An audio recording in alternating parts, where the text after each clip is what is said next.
माशाअल्लाह, तुम सलामत रहो क़यामत तक, सब सलामत रहें क़यामत तक और क़यामत ना आए क़यामत तक।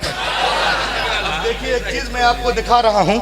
आज हम जलसा करते हैं, हाजी रमज़ान साहब क़िबला माशाअल्लाह 39वां सालाना प्रोग्राम है ये हमारे हाजी साहब ये जलसा करते हैं और दीगर लोग जो भी, तो लोगों के पेट में दर्द होता है कि जलसा क्यों करते हैं, नबी की तारीफ क्यों करते हैं। आइए एक जलसा दिखाता हूँ, मिलादे मुस्तफ़ा। कहाँ? लंदन में। किताब का नाम द 100, देख लें, सफ़ा नंबर 26। और वो जो प्रोग्राम लंदन में हुआ उसमें अल्लामा नूर मोहम्मद साहब नहीं है, कामिल मियाँ नहीं है, कारी साहब नहीं है, मैं नहीं, रिजवान भाई नहीं, लियाकत भाई नहीं, इंजीनियर साहब नहीं, रीस साहब नहीं, हमारे ये भाई नहीं, हाजी साहब नहीं, कारी अब्दुल अलीम साहब क़िबला नहीं, नकीब साहब नहीं, कोई मुस्लिम नहीं, गैर मुस्लिम है, यहूदी ईसाई, और रसूलुल्लाह की तारीफ कर रहे हैं। लहक के बोलो, कैसे तारीफ कर रहे हैं सुनिए आप।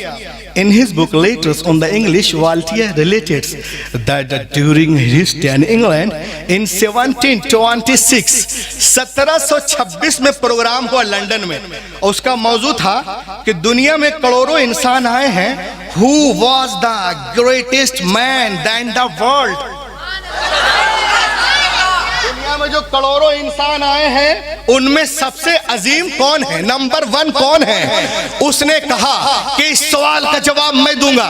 26 साल घूमने के बाद जब वो डॉक्टर कहता है पूरी दुनिया में जब घूमा, उसके बाद कहा कि सुनो, उस सवाल का जवाब ये है, हजरत Mohammad was a greater man than the world।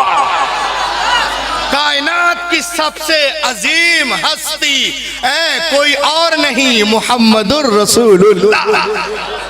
सुभान अल्लाह, ये मेरे नबी की तारीफ है। अपने तो अपने गैर भी करते नजर आ रहे हैं। अब आगे बढ़े आप। उसने तारीफ तो कर दी, अब पूरी दुनिया में खलबली मच गई। उसको अरेस्ट कर लिया गया और अमेरिका की कोर्ट में उसको बुलाया गया। कहे तुम एक ईसाई हो, तुमको हजरत ईसा की तारीफ करनी चाहिए, मरियम की तारीफ करना चाहिए, न्यूटन की तारीफ करनी चाहिए, तुमने मोहम्मद सल्लल्लाहु अलैहि वसल्लम की तारीफ क्यों की? बोलो।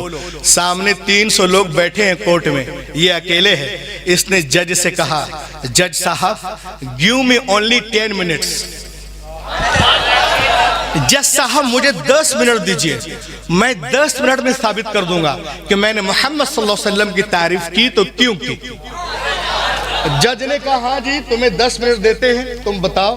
तो वो कहते हैं कि सुनिए, दुनिया में जितने भी नामवर लोग पैदा हुए हैं, if you study about life we will find then they get education under the best school, colleges and the universities under the best teacher। दुनिया में जितने भी नामवर लोग पैदा हुए हैं उनकी जिंदगियों का मुताला करो तो अपने वक्त के बेहतरीन तालीमी इदारों में किसी उस्ताद के पास तालीम पाते नजर आ रहे हैं। न्यूटन इतना बड़ा साइंसदान बना किसी उस्ताद से तालीम पाकर, गिलेलो तालीम पाकर, विलियम हार्वे तालीम पाकर, अलेक्जेंडर फ्लेमिंग तालीम पाकर, सुकरात तालीम पाकर, बुकरात तालीम पाकर, और आगे बढ़े अरिस्टोटेल तालीम पाकर, प्लेटो तालीम पाकर, लीलन तालीम पाकर, स्टालिन तालीम पाकर, लिंकन तालीम पाकर, नेपोलियन तालीम पाकर, विलियम शेक्सपियर तालीम पाकर। But there is only Muhammad in whole over the world. There is only Muhammad in whole over the world. कायनात में सिर्फ मोहम्मद सल्लल्लाहु अलैहि वसल्लम है जो किसी के सामने शागिर्द बनकर नहीं बैठे, उनका नाम मोहम्मद अरबी। और लहक के बोलो अपने नबी के लिए। किसी के सामने जिंदगी में शागिर्दी इख्तियार नहीं किए, उनका नाम मोहम्मद अरबी है। ये वो हैं जिन्होंने दुनिया से इल्म नहीं लिया, he give the education to all over the world. दुनिया से इल्म नहीं लिया बल्कि दुनिया वालों को इल्म दिया है। जज ने पूछा ये कैसे हो सकता है, कोई दुनिया से इल्म ले नहीं और दे, तो उन्होंने कहा हो सकता है। कहा कैसे?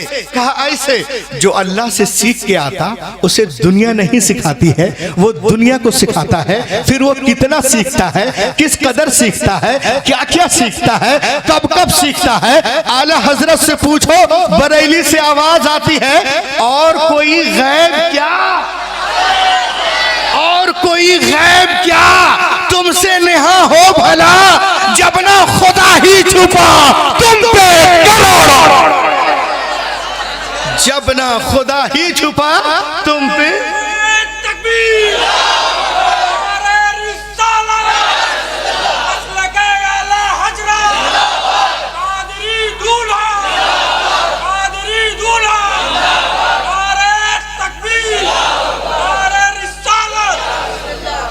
जब ना खुदा ही छुपा तुम पे करोड़ों दुरूद। अब जज इतना सुनना था तो जितने 300 लोग बैठे थे ना, वो सब कुर्सी छोड़ छोड़ के उठने लगे। सुनिए आप, नबी की तारीफ अमेरिका के सुप्रीम कोर्ट में वो कहता है कि हजरत मोहम्मद ने दुनिया को क्या तालीम दिया, मुझे बताओ। तो उसने कहा सुनिए सर, जिस वक्त हुजूर दुनिया में तशरीफ लाए उस वक्त अरब के लोग तहजीब व तमद्दुन के एतबार से निहायत पस्ती में थे। At that time, Arabia was the most degraded nation of the world. निहायत पस्ती में थे, लेकिन जब आपकी जिंदगी उनके साथ गुजरने लगी, आपकी जिंदगी उनके साथ गुजरने लगी, तो उन लोगों के अंदर इतनी बुलंदी आई, इतनी मार्फत आई, इतना इल्म आया कि जब अल्लाह के रसूल पर्दा कर गए तो उसी राइटर को लिखना पड़ा, आफ्टर हिजाब of Muhammad the land of Arabia become the nursery of heroes. Muhammad सल्लल्लाहु अलैहि वसल्लम के पर्दा करने के बाद अरब की सरजमीन तो हीरो की नर्सरी बन गई। और लहक के बोलिए, वो कहते हैं कि उन बदवी कबाइल जिन्हें खाने का तरीका नहीं मालूम, पीने का तरीका नहीं मालूम, जीने का तरीका नहीं मालूम, लेकिन नबी रहमत के अल्फाज मुबारक से हरारत लेकर थोड़े ही दिनों में हिंदुस्तान की सरहदों से लेकर बहरे ओकियानोस तक एक अजीम सल्तनत बना ली। और इतनी बड़ी सल्तनत कि तारीख में कोई मिसाल नहीं मिलती। और जहां जहां उनका पैगाम पहुंचा, लोग दौड़ दौड़ कर इस्लाम कबूल करने लगे। कहां गए वो लोग जो कहते हैं इस्लाम तलवार से फैला है? अरे तलवार तो उमर के हाथ में थी।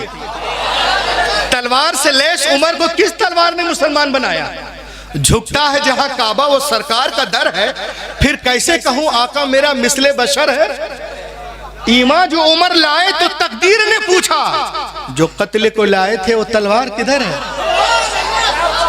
तो जहां जहां उनका पैगाम पहुंचा, लोग उनके मजहब में दौड़ दौड़ कर दाखिल होने लगे।